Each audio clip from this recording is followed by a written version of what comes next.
Good afternoon. Thank you very much for the opportunity and congratulations on the series win. Aiden, obviously we take a lot of confidence from that win, but just talk to us about how different a challenge the Irish will pose as opposed to the English. Yeah, firstly, thank you as well. I think it'll definitely be a new exciting challenge for us. We played them quite recently in Ireland, and we saw exactly what they could do, and they're certainly a team that are improving series by series. We witness now them against India, and certainly a team that you can't take for granted. So yeah, I think it's about us just sort of working on our plans, trusting our plans that we've got in place that have been working for us. And we know if we sort of take care of our space and play at the right intensities with the right plans in place, hopefully it's enough to get us over the line against Ireland. Thanks, Amir, for those. Hi, Aiden. Aiden, with Randy Rousseau and Reza Hendricks now in the top three, how does that change the way that you might play, if at all, and just what difference does it make to the top order? Yeah, I think it's been Riley and Tristan as well, and Reza. Reza's been around for a while now, but their form that we saw now against England is exciting for us as a team, and creates some good competition amongst the squad, which is certainly a healthy competition for us to have. I think sort of if I play and bat sort of after them in the middle order somewhere, it's probably just about playing the situation. So if they get us off to a fly, it's about coming in and sort of matching the intensity, and if not adding more intensity to the innings. And yeah, sort of playing what's in front of you and the conditions that we think or that we find ourselves in to set a good score, to chase whatever we've been set. So it's been great to have all those guys in form, guys putting their hands up in different games, and it's exciting for us as a squad to have that around us. Thanks for those, Ken. Thanks, Lucy. How's it, Aiden? Just, I guess it's kind of a follow-up to that last question. You've had a really good run over the last year in T20 cricket, but then just lately you couldn't play in India, and then you get left out of the first two games here in England. Just how frustrating has that been, and how much kind of communication was there with the players? Because Rusty was also left out. It almost seemed like the first two games there was a bit of experimentation, obviously with the World Cup in mind. How difficult has it been sitting out, and just what have been some of the chats with you around that? Yeah, look, from the India series point of view, that was incredibly frustrating, but it's one of those things, and getting COVID it's strange nowadays. It's just one of those things, and you crack on with it. So it was frustrating to miss out on that series in those conditions against a really good team. But coming here to England, the communication has been really good from the coach, the management team, the captain, Dave, just with regards to where we stand and what the plans were for the series against England. And because that communication was so good, it was nice for us as players to understand where they're coming from, and it makes it a lot easier to understand why they're doing it. I think these things happen quite often in building up to World Cups. You want to pick your best squad, and it's important to give guys fair opportunities in order to select your best squad. So that's what it was all about, and certainly from myself and Rusty's point of view, it's very easy to understand that, because at the end of the day, that's what the best is for the team, especially the squad that goes to the World Cup, hoping to create something special and do something special there. So all for the good reasons, and it makes it, from a player's point of view, a lot easier to deal with and understand. Thanks, Ken. We'll go Lloyd, then Tafu. Thanks, Lucy. How's it, Aiden? Hope you're well. South Africans are very excited at the moment about Tristan Stubbs, and there's a lot of hype surrounding him and the performances that we've seen, I suppose, over the last three games, from that explosive batting to the fielding and the whole package really. You know better than most what it's like to be a young player surrounded by that much hype when breaking through into international cricket. I mean, what advice would you have for a guy who's at that stage of his career in a situation similar to what you experienced? And just speak a bit about him as a player and how good his start has been. Yeah, he's had an awesome, I think what's it been now, 6 months or so. Bit of a roller coaster, but an exciting one for him, and he's shown on his tour that he fits into international cricket and he's able to do some really special things. So it's awesome to have him in the squad. It's exciting for us as a squad to have a player with his X-factor ability, with the bat especially, sort of in the back overs, and his power. So awesome to have him around. He's a great guy. He's a good laugh. Young and enjoys life, and yeah, it's been great to have him. I think from an advice point of view, I wouldn't say too much to him. I think he's on cloud nine now, and it's about him sort of staying there and enjoying sort of every second that he is here on tour with us, and for the things that are to come for him. I'm sure it's going to be quite a lot of things that are going to be thrown his way, but good positive things. So to keep being himself, like I said, he enjoys his life. He's a bit of a free spirit, and always got a smile on his face and seems to enjoy what he's doing. So that's what I would suggest. I mean, I haven't got it worked out either, but it's just about him really enjoying what he's doing. It's been awesome 6 months for him, and the longer he can drag that out, the more better memories he's going to have on and off the field. So incredibly happy for him, and it's been really awesome to have that young, fresh energy in the squad. Thanks. Thanks, Lloyd. Talbot? Thanks, Rissy. How's it, Aiden? Awesome.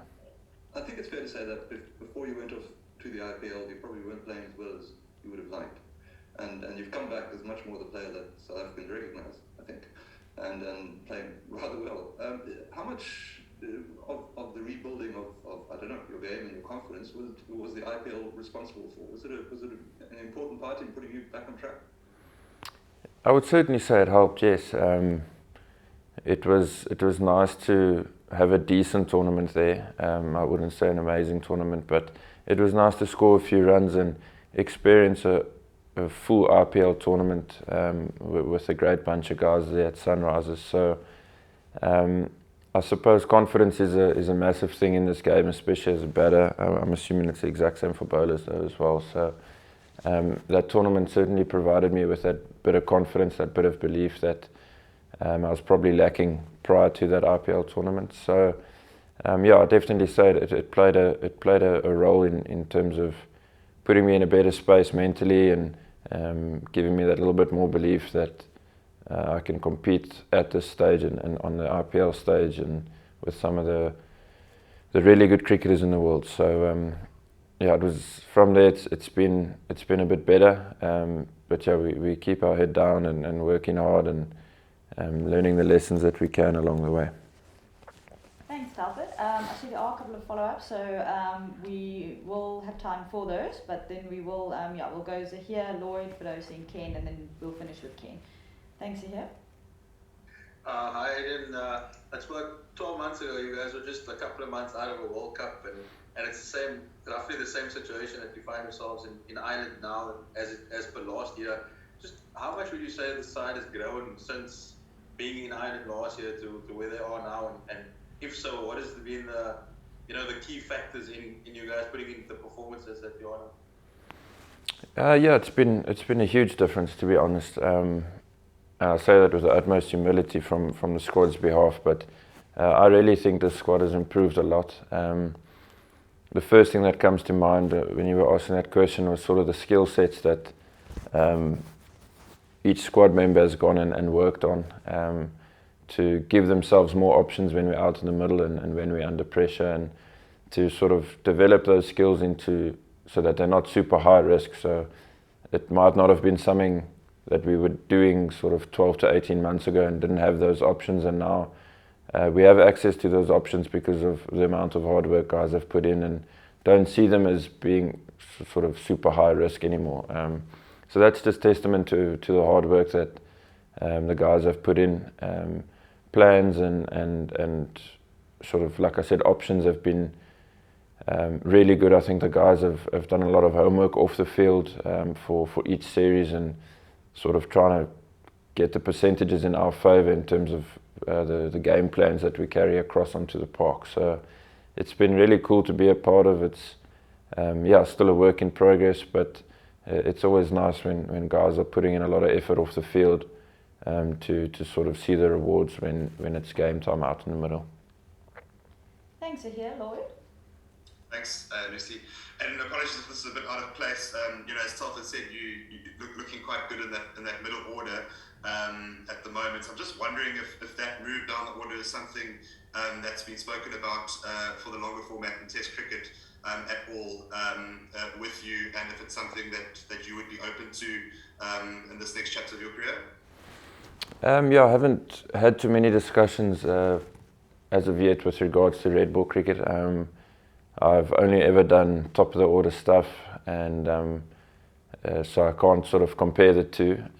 But it is obviously something I'd be open to. I think if you look at the makeup of the Test team at the moment, the top three have done really well over the past few series, and it makes a very big difference when your top three is getting you off to good starts and laying a good foundation for the team. So over the moon for the three of them, Dean, Sarel and KP, and I'm not even expecting to play, to be honest, but if there's a role to be filled in the middle order and the coaches and selectors think that's where they can maybe get some value out of me, then definitely we'll put the work in to try sort of add contributions in terms of runs to the team. So it's a good space to be in. I think obviously would be open to trying it, but would have to prepare accordingly and maybe make those slight mental adjustments. But I think we'll cross that bridge when we get there sort of next week. I think we'll start focusing a lot more on the red ball stuff and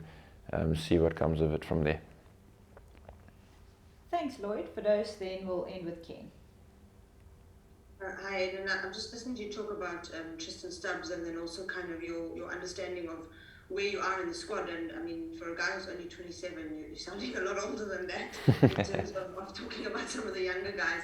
Just as part of a bigger picture, like following up from what Lloyd has said, where do you see yourself now? I mean, you've said maybe you're not expecting to play tests. I don't know how you see yourself in other formats. Do you feel, is your career taking a particular direction that you can describe for us?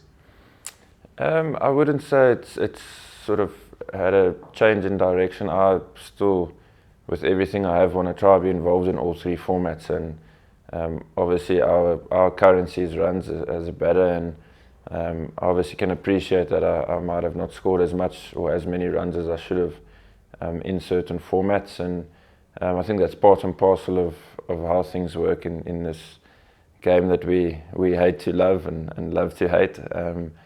But it's about scoring runs and contributing towards the team, and that's what it ultimately comes down to. So I would still love to be involved in all three formats for as long as I can, and we'll put as much work as I can in to try keep that dream of playing all three formats alive. Thank you for those. Ken? Aiden, just going back to the Island series, I suppose we should look at it in the context of the bigger picture, the World Cup.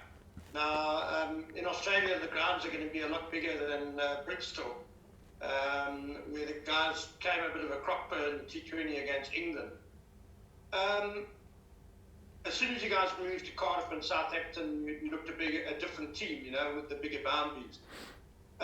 Australia will be different, but is this part of the sort of Proteas T20 game that you guys want to get right, that ability to also produce the performances on much smaller fields?